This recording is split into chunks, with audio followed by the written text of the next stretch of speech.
If you have ever struggled with having a dry pussy, having a dry yoni in a time where you didn't want to, and you want to understand what you can do about it, both from a physiological standpoint and psychologically, then this video is for you, because I'm going to cover the top reasons women go dry, especially as you age, and what are those no's? What are those psychological triggers that will clamp your vagina down, that will close it down, and what you can do about it and what they're trying to tell you, right? Because everything in your body is a signal, sign, and trigger, and it's really important to listen, especially to your vagina. Listen to your yoni, listen to your pussy, listen to her, because she is telling you the truth. So let's dive right in. Number 1, physical reasons for having a dry yoni. Now, as we age, we are slowly drying out, right? We are turning from plump grapes into dry raisins. And if dryness is something you struggle with, I guarantee you are dry on a cellular level, right? I spent some years being full vegetarian and even vegan. And I noticed that I had a lot less vaginal lubrication, right? Even when I was having sex and it didn't feel as good, and I would always need to use lube. And then when I shifted my diet to one that supports deep cellular hydration, which for me meant a number of things, including enough oil in the diet, working on my digestion to make sure that that oil can penetrate the body, because if the channels are clogged, it won't benefit you to eat more oils. You have to make sure that everything is open and flowing. And I also started eating a small amount of meat, and this made a huge difference in my vaginal lubrication. Like all of a sudden, I had stuff in my underwear again, which I hadn't had for a while. It was just so dry because my body had no juice. And the thing with your body is it's not going to juice up your reproductive organs if you don't have the strength, if you don't have the stamina to support it. Now, if you're watching this and you're like, well, I actually have a lot of energy, I feel pretty good in my body, but I'm still dry. Some very simple things to do are adding ghee to your food really consistently, making sure you're not drying out. What about psychological reasons for having a dry vagina, right? Now, this for me is huge. I was married for 10 years, and I came to realize just very recently, actually, that part of why we didn't connect in the way I would have enjoyed more sexually, like I wasn't always turned on, is because my love language wasn't being spoken. So my love language is words. When I feel seen and appreciated, and I'm being told that, right? It's being reflected back to me, like a man is touching me and he's saying things like, oh, you're so sexy. I love the curve of your body. I love your hips. I love the way you move on top of me. You feel so good. This really does it for me. Like getting those verbal cues really turns me on. Now, for other women, it's going to be different.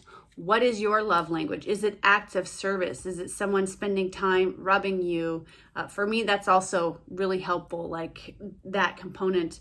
But making sure that you feel seen and desired in the way that you can compute in your nervous system is super critical to opening up your yoni, to getting the juices flowing. And you'll know, right? You'll know. Because it will open up and things will come with more ease. So that's another one to look at. And of course, there's always the question of, do I actually want to be having sex with this person?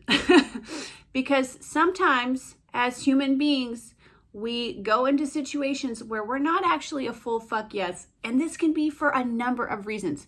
Maybe the guy or girl represents some status you're into, and so you're trying to make it work. Maybe the guy or girl is your partner, and you're actually not even interested in them anymore, but you're too afraid to break up or make a change, right? Maybe you're not warmed up. That's the other thing. People rush into sex, and men especially are terrible at this. Like, I went on a couple dates with this guy. Date one, he was very aloof. I was like, oh, well, I'm assuming he's not interested. Cool, we can just be friends. Because that's the thing, when you go on dates, people's minds can change. And that's no reason to get upset or let your ego be wounded. You can still continue forward and have a compassionate, loving friendship or relationship, or not, but it doesn't have to mean fuck you, right? If someone doesn't like you. So don't treat it that way. We're like, I'm assuming, okay, this dude just wants to be friends because he's not giving me the connection. He's kind of like back turned to me, talking to other people more, sure, whatever. So we hang out again, and then we go to my house to drop some stuff off, and it's like, then we're making out, and within 2 minutes, he's trying to take my pants off. What? So I stopped it. I was like, wow, no, this is going too fast. So if things are going too fast, that's a really big reason for your vagina to shut down, your yoni to say no entry, right? Like for me, I didn't feel safe. So really being mindful of the pace you need until you work on these deeper root causes, until you really take a look at are my physical needs being met? Is my love language being spoken? And am I psychologically safe? Am I feeling good in this environment, right? Without those factors, it is very hard to get wet, to be open, to be ready. So if any of these are things you would like to explore deeper and further, please reach out to me, DM me, and we can talk about what that looks like. You got to do a deep dive in love, sexuality, intimacy. These are all so important, right? Foreplay never stops. And foreplay should be all of your relationship, the entirety of your intimate connection. And what that really means is being fully present.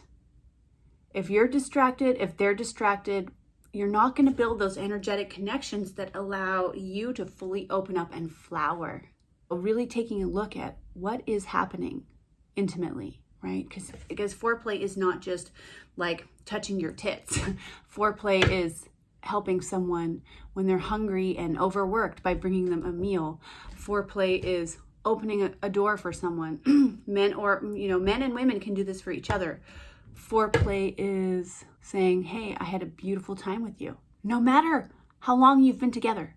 So looking at all these aspects to get juicy and get things flowing. I'm Amaya Shiva, Ayurvedic practitioner and transformation coach. Let me know what's landing for you.